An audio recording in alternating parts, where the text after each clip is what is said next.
বল হাতে গতির ঝড় তুলে স্ট্যাম্পই ভেঙে ফেললেন নাহিদ রানা। সেটা অবশ্য একবার নয়, বেশ কয়েকবার। দলের অনুশীলন নেই, কিন্তু রবিবার সাত সকালে বল হাতে মিরপুরের একাডেমি মাঠে হাজির নাহিদ রানা।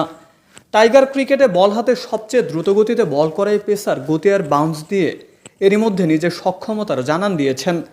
তবে সবাই তাকে গতি বাউন্সের সাথে সুইঙ্গার ভেরিয়েশন নিয়ে কাজ করার পরামর্শ দিয়েছেন। আধুনিক ক্রিকেটে টিকে থাকতে হলে বোলিংয়ে আনতে হবে নতুনত্ব। নতুন কিছু শিখে ম্যাচে সেটা অ্যাপ্লাই করলে প্রতিপক্ষের ব্যাটারদের সেটা পড়তে অবস্থা খারাপ হয়ে যাবে। ঠিক তখনই ব্যাটারদের খাওয়াতে পারবেন নাকানি চুবানি। নাহিদ রানা অনুশীলনে সেটাই যেন শিখছেন। গতি বাউন্সের সাথে সুইঙ্গার ইয়র্কারে যেন মিরপুরের একাডেমি মাঠে স্টাম্প ভাঙ্গার প্রতিযোগিতায় নেমেছেন।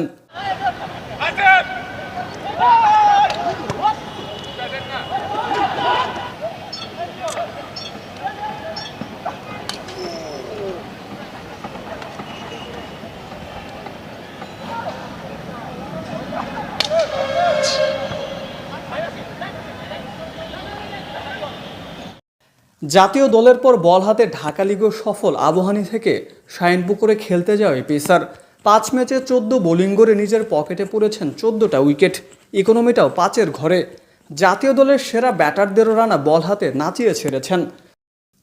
বয়সটা তো মাত্র 21। যত্ন নিলে টাইগার ক্রিকেটের অনেক বড় একটা সম্পদ যে হবেন রানা, তা বলার অপেক্ষা রাখে না। গতি বাউন্সের সাথে বোলিংয়ের একুরেসি সুইঙ্গার ভেরিয়েশন নিয়ে কাজ করলে রানাকে খেলাটা ব্যাটারদের জন্য সবচেয়ে কঠিন কাজই হবে। রানা যেন সব কিছু শেখারই চেষ্টা করছেন, হতে চাচ্ছেন এক perfect package. Mirpur Sher-e-Bangla national cricket stadium থেকে মোকাদ্দেস হোসেন, ডেইলি ক্রিকেট।